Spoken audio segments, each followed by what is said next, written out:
নমস্কার বন্ধুরা, আপনাদের পজিটিভ কর্মা চ্যানেলে আন্তরিক স্বাগত জানাই। আজ আমরা গীতার চতুর্থ অধ্যায়ে, যেখানে শ্রীকৃষ্ণ জ্ঞান, কর্ম ও সন্ন্যাস যোগের কথা বলেছেন, সেই প্রসঙ্গে আলোচনা করব।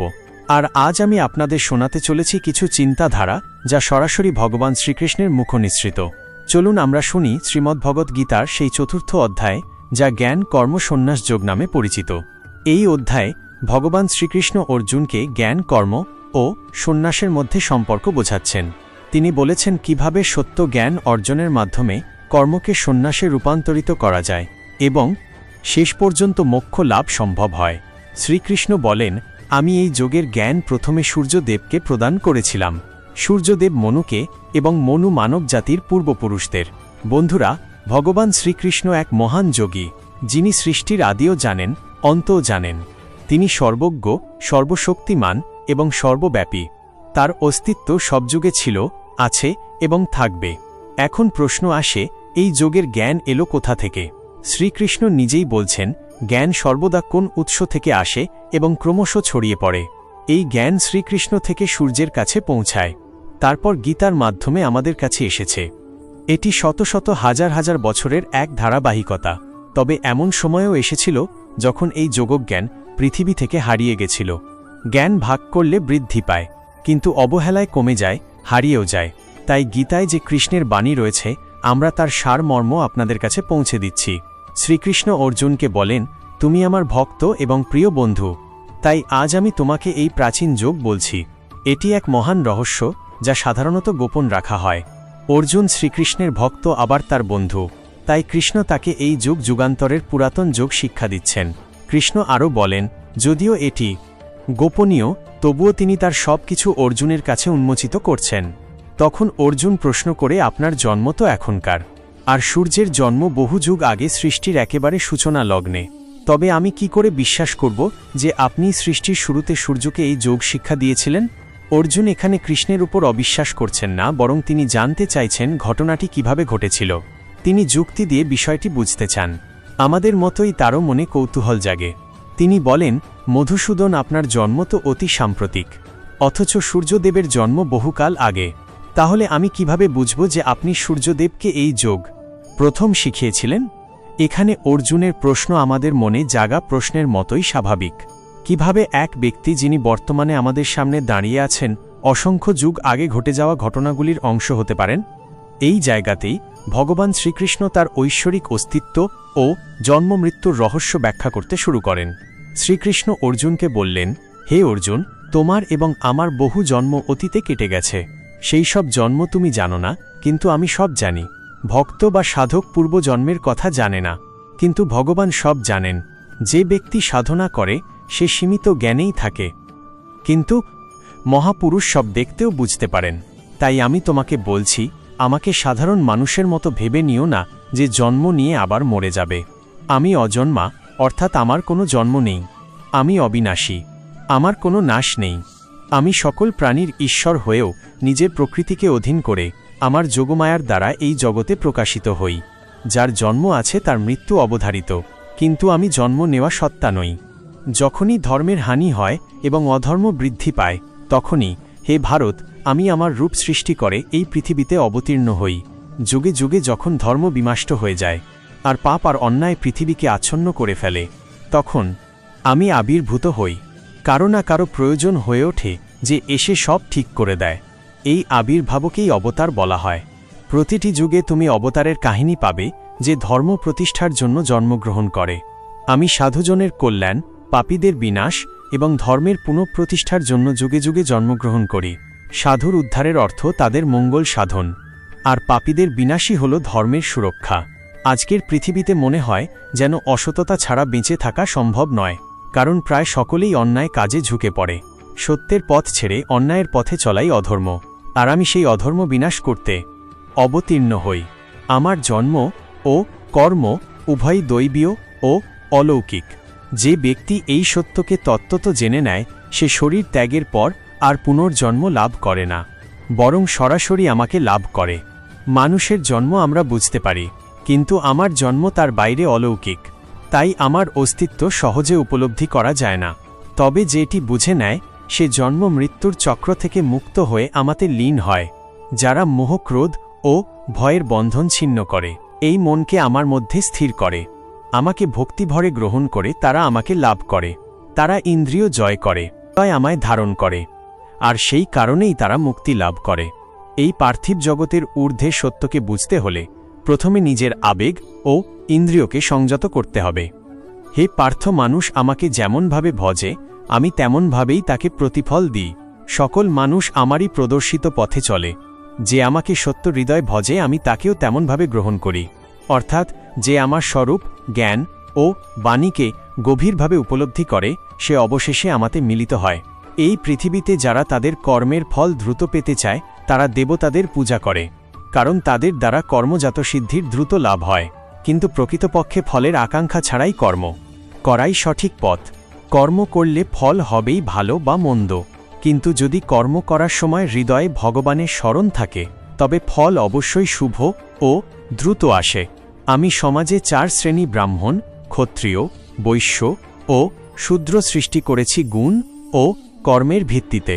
তাই আমি সৃষ্টিকর্তা হলেও অবিনাশী পরমেশ্বর হয়েও আমি প্রকৃত অর্থে আমি অকর্তা। জাত বা জাতি জন্মে নির্ধারিত হয় না, তা নির্ভর করে তোমার গুণ ও কর্মের উপর।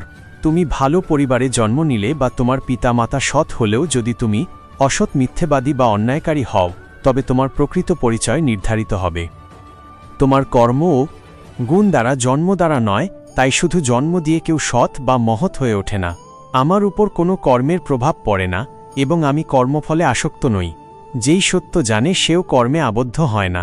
কাজ করতে হবে, কিন্তু তাতে আসক্তি রাখা যাবে না। এটি জটিল হলেও মূল কথা নিজের কর্তব্য সম্পূর্ণ নিষ্ঠায় পালন করতে হবে, কিন্তু তার ফলের বন্ধনে নিজেকে জড়িয়ে ফেললে মুক্তি আসবে না। বোঝা দরকার কর্তব্য হিসেবে কাজ করতে হবে, কিন্তু তার ফলের জন্য ব্যাকুল হওয়া উচিত নয়। কখনো কি তুমি কোনো পরীক্ষা দিয়েছ বা জীবনের কোনো বড় চ্যালেঞ্জের মুখোমুখি হয়েছ আর ফলাফলের অপেক্ষায় থেকেছ? মনে মনে বলেছ, হে ভগবান ভালো করে দিও। এ ভাবনা ঠিক নয়। সৎ মন নিয়ে কাজ করো, এগিয়ে চলো, কিন্তু ভগবানকে গিয়ে বলো না যে সব ভালো করে দাও। তুমি তোমার কর্ম ভালো করো, তারপর তা ছেড়ে দাও। ভগবানকে ফল ভালো করে দেওয়ার জন্য অনুরোধ করা কোনো ফল বয়ে আনে না। শ্রীকৃষ্ণ অর্জুনকে বলেন, অতীতে যারা মোক্ষ লাভ করেছিলেন তারাও এই একই পথ অনুসরণ করেছিলেন। তাই যদি তুমিও মোক্ষ পেতে চাও তাহলে তোমাকেও একই পথে চলতে হবে। অসংখ্য মানুষ নিষ্কাম কর্মকে বুঝে সেই পথে চলেই ঈশ্বরকে লাভ করেছেন। পৃথিবী যতই বদলাক না কেন তার চিরন্তন নিয়ম বদলায় না। যেমন জন্ম ও মৃত্যু অনিবার্য, তেমনি নিষ্ঠার সঙ্গে পরিশ্রম করলে ভালো ফল আসবেই। তাই অবিরত পরিশ্রমের মধ্যে উদ্যম ও আনন্দ ধরে রাখা খুবই প্রয়োজন। কর্ম কি আর অকর্ম কি, অনেক সময় মানুষের মধ্যে বিভ্রান্ত হয়। শ্রীকৃষ্ণ বলেন, কর্ম, অকর্ম আর বিকর্ম এই 3 বিষয়কে জানতে হবে। অর্থাৎ কিছু করা, কিছু না করা আর কিছু বিশেষভাবে করা। যে ব্যক্তি কর্মের মধ্যে অকর্ম দেখে আর অকর্মের মধ্যে কর্ম দেখে সেই প্রকৃত জ্ঞানী, সেই যোগী এবং সেই সমস্ত কর্ম সঠিকভাবে সম্পন্ন করে। কর্মের মধ্যে অকর্ম দেখতে মানে কেউ নিজের কর্তব্য পালন করছে কিন্তু মনে গর্ব করছে না যে সেই সব করছে। সে কেবল নিজের দায়িত্ব পালন করছে, পৃথিবী বা নিজের কাছে তার ঢাকঢোল পেটাচ্ছে না। বন্ধুরা, কাজ করে বলে প্রচার করা, আমি এটা করলাম, আমি ওটা করলাম, এভাবে ভাবা উচিত নয়। নিজের কাজ করো, ফল নিয়ে ভেবো না, আর পরের দায়িত্বে মন দাও, এটাই সঠিক পথ। শ্রীকৃষ্ণ বলেন, জ্ঞানাগ্নিতে দগ্ধ কর্মই পণ্ডিতেরা আনন্দম্ব বলে অভিহিত করেন। সহজ ভাষায় কাজ করো, তারপর ভুলে যাও। কিন্তু কোন কাজ? শাস্ত্রসম্মত কাজ, অর্থাৎ যে কাজ ধর্ম মেনে চলে, তোমার কর্তব্য ও দায়িত্ব পালন করে, নিজের স্বার্থে ভালো বা মন্দ বলে কাজকে বিচার করো না। সঠিক কাজ সেই যা শাস্ত্রসম্মত, যা ধর্মের পথে। যে ব্যক্তি সব কর্ম ও তার ফলের প্রতি আসক্তি ত্যাগ করেছে, সংসারের উপরও নির্ভরশীল নয়, আর সর্বদা পরমাত্মায় তৃপ্ত থাকে, সে কর্ম করেও আসলে কিছুই করে না। যে কাজ করেও তার ফল নিয়ে এক বিন্দুও চিন্তা করে না, সেই সবচেয়ে বেশি এগিয়ে যায়, আর সেই সত্যিকারের উন্নতি করে। এতটাই উন্নতি হয় যে চাইলে ভগবানকেও লাভ করতে পারে। তাই কর্ম করার সময় ফলাফল নিয়ে ভাবনা করা উচিত নয়। এই সরল সত্যটাই বুঝতে হবে।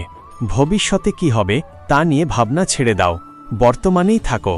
আর তোমার কাজ করে যাও। শ্রীকৃষ্ণ বলেন, যে ব্যক্তি নিরাশ চিত্ত সংযমী সংসারে সমস্ত আসক্তি ত্যাগ করেছে, শুধু শরীর ধারণার জন্য কর্ম করে, সে আসলে কোনো পাপ স্পর্শ করে না। শ্রীকৃষ্ণ যোগীর উন্নত অবস্থার কথা বলছেন। এই অবস্থায় যোগী তার অন্তঃকরণ অর্থাৎ মন ও ইন্দ্রিয় এমনকি শরীরকেও জয় করেছেন। যে ব্যক্তি নিজের মন ও ইন্দ্রিয়কে বশে এনেছেন তাকে আশারহিত পুরুষ বলা হয়। সাধারণত মানুষ নিজের মনের কথায় চলে এবং আশার বশবর্তী হয়, কিন্তু যে মন জয় করেছে সে কেবল শরীরের প্রয়োজনীয় কাজগুলোই করে, অথচ মনে করে সে কিছুই করছে না। যে বিনা চাওয়ায় যা কিছু পায় তাতে সন্তুষ্ট থাকে। ঈর্ষা তাকে স্পর্শ করে না। সুখ দুঃখের দ্বন্দ্ব অতিক্রম করেছে। সেই কর্মযোগী কর্ম করেও সাফল্য ও ব্যর্থতায় সমান থাকে। সত্যিকারের কর্মযোগী সেই যে প্রাপ্ত বস্তু, ধন বা খ্যাতিতে সন্তুষ্ট, অন্যের সফলতা বা ব্যর্থতায় প্রভাবিত হয় না, আর সুখ দুঃখ জয় পরাজয় সমান চিত্ত থাকে। কর্মযোগী নিজের ইচ্ছার উপর জয় লাভ করে, আসক্তি দূর করে। সেই শরীরের গুণ নিয়ে অহংকার করে না। যারা যোগী নন তারা উল্টোটা করেন, ইন্দ্রিয়ের নিয়ন্ত্রণ হারিয়ে ফেলেন, কারো কথায় রাগে ফেটে পড়েন। মনকে নিয়ন্ত্রণ করার সহজতম উপায় হল জ্ঞান। জ্ঞান আমাদের শেখায় জীবন ক্ষণিক আবেগ বা কুবিবেচনার থেকেও বড়। প্রতিটি কাজের দুই দিক আছে, আর জ্ঞান আমাদের সঠিক ও ভুলের মধ্যে পার্থক্য করতে শেখায়, যাতে আমরা সঠিক পথ বেছে নিতে পারি। প্রত্যেকের যুদ্ধ আলাদা, তাই প্রত্যেকের যজ্ঞ ও কর্মও আলাদা। কেউ দান করে যজ্ঞ করে, কেউ যোগাভ্যাসের মাধ্যমে, কেউ তপস্যা ব্রত বা অহিংসার পথে, কেউ আবার সাধ্যায় ও জ্ঞান যজ্ঞের মাধ্যমে। কেউ ফুল ফল দিয়ে পূজা করে, কেউ তপস্যা করে ঈশ্বরকে সন্তুষ্ট করতে চায়, কেউ যোগের মাধ্যমে ঈশ্বর প্রাপ্তির চেষ্টা করে। সবার পথ আলাদা, তাই নিজের যুদ্ধ চিনে নিজের কর্মপথ বেছে নেওয়া উচিত। জ্ঞানযোগ ও কর্মযোগ। প্রাণায়ামের প্রসঙ্গে শ্রীকৃষ্ণ বলেন, কিছু যোগী অপান বায়ুতে প্রাণবায়ুর হোম করেন, আবার কেউ প্রাণবায়ুতে অপান বায়ুর হোম করেন। কেউ নিয়মিত আহারী হয়ে প্রাণ আপানের গতি স্থির করেন, প্রাণকে প্রাণে হোম করেন। এরা সকলেই যোগজ্ঞ। যজ্ঞের মাধ্যমে পাপক্ষয়কারী। প্রাণ মানে নিঃশ্বাস নেওয়া, অপান মানে নিঃশ্বাস ছাড়ানো। সাধকেরা সাধনার মাধ্যমে শ্বাসের নিয়ন্ত্রণে সিদ্ধি পান। সাধারণ মানুষের শ্বাস প্রশ্বাস তৎস্ফূর্তভাবে চলে, কিন্তু যোগীরা প্রাণায়ামের মাধ্যমেই নিয়ন্ত্রণে সফল হন। শ্রীকৃষ্ণ বলেন, হে কুরুশ্রেষ্ঠ অর্জুন, যারা যজ্ঞের অবশিষ্ট অমৃতের স্বাদ পায় তারা সেই অনন্ত ব্রহ্মকে লাভ করে। কর্মকে যজ্ঞরূপে দেখলে আমরা কর্ম করি, আর ফলকে ঈশ্বরের আশীর্বাদ হিসেবে মেনে পরবর্তী কর্মে লেগে পড়ি। এইভাবে নানান প্রকার যজ্ঞের মাধ্যমে মানুষ মোক্ষের পথে অগ্রসর হয়। যজ্ঞের মূল তত্ত্বকে সঠিকভাবে জেনে এবং তার অনুষ্ঠান করে মানুষ চিরদিনের জন্য কর্মের বন্ধন থেকে মুক্তি পেতে পারে।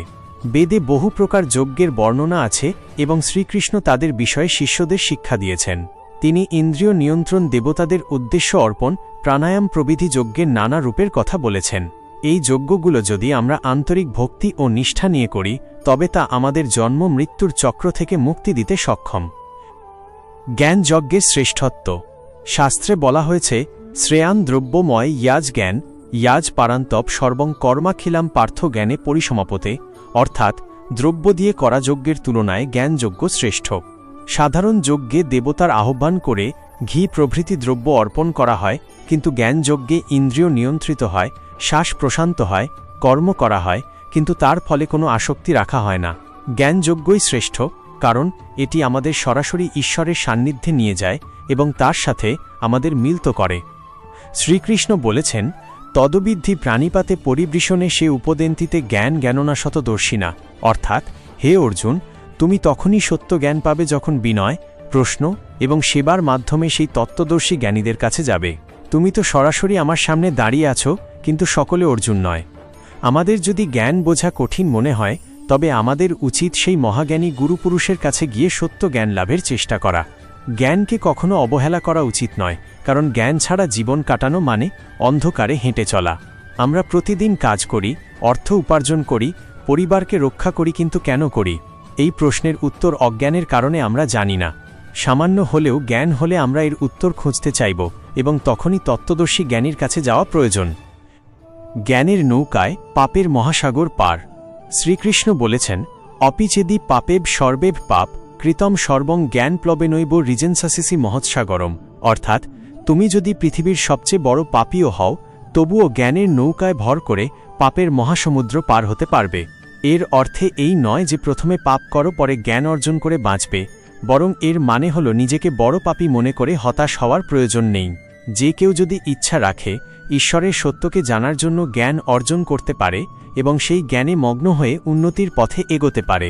তিনি আরও বলেছেন, যতই ধাংসী সমৃদ্ধ অগ্নির ভস্মসাৎ গুরুতে অর্জুন জ্ঞানাগ্নি সর্বকর্মাণি ভস্মসাৎ গুরুতে, তথা যেমন প্রজ্বলিত আগুনে কাঠ নিক্ষেপ করলে তা ভস্মে পরিণত হয়, তেমনি জ্ঞানের আগুন সমস্ত কর্মকে ভস্ম করে দেয়। এর মানে কর্ম করা বন্ধ হয়ে যায় না, বরং কর্মের বন্ধন ছিন্ন হয়। তখন মানুষ কর্তব্যবোধে কর্ম করে ফলের জন্যে নয়। জ্ঞান ও বিশ্বাস। শ্রীকৃষ্ণ বলেন, নহি জ্ঞানেন সদৃশন পবিত্র মিহবিদ্ধতে তৎস্বয়ং যোগ সংসিদ্ধকালেন আতমনি বিন্ধতি, অর্থাৎ জ্ঞানের মতো পবিত্র আর কিছু নেই। অনেকেই কর্মযোগের মাধ্যমে এই জ্ঞান অর্জন করেছে এবং তা জীবনে প্রয়োগ করেছে।